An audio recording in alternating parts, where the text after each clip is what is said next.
My name is Teddy Bolgar, previously Tibor Bolgar.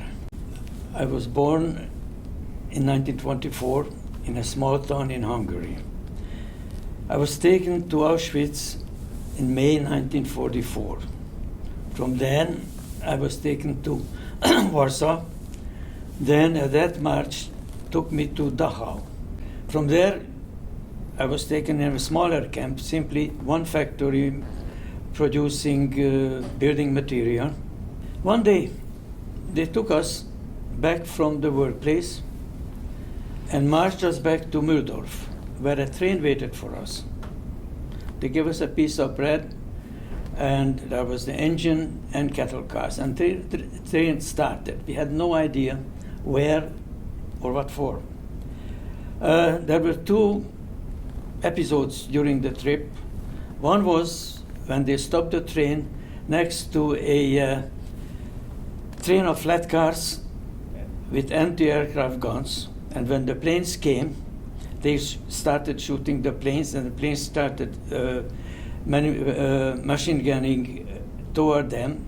We were next to them. I don't know how many got wounded and how many of us died. The second incident was, we were in a small town, I think either Poking or Peking, where the station master came out and said, "The war is over." So naturally the guards left and started to go out. I didn't, because I felt somehow not strong enough, and I just went into a caboose and lied down there. But most of us spread out to look for some food. But it was far salon. So the guards came back, and there was some sort of a military school. They started shooting and bringing back people to the train. Again, I can't give you numbers. Then the train started to return to the original place.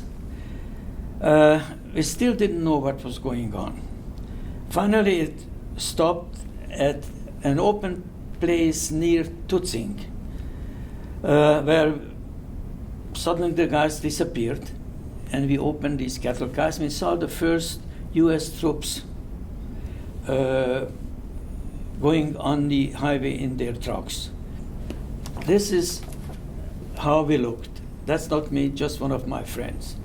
We were dirty skeletons, full with lice and boils due to vitamin deficiency. Later on this afternoon, special troops came and took us into a former Hitlerjugend campus. And they opened their dining room. And I realized for the first time in a year, I was sitting on a chair. I had a table in front of me, cutlery, and they gave us food, white bread and cream of wheat. And naturally we moved it down and ran back for a second round, some of us even a third round. But what they didn't realize, neither did we, it was too much for our stomach. Over 300 of us died. I was in bed for about 8 or 9 days, and the name of this camp was Feldafing. And I enjoyed the kind of a freedom. Mainly, my main occupation was eating. Then, for the first time, I had some friends, because while I was in the camp, we had no really friends. But again, I wanted to get out of Europe desperately. It took me 2 years until finally the Canadian government let us in.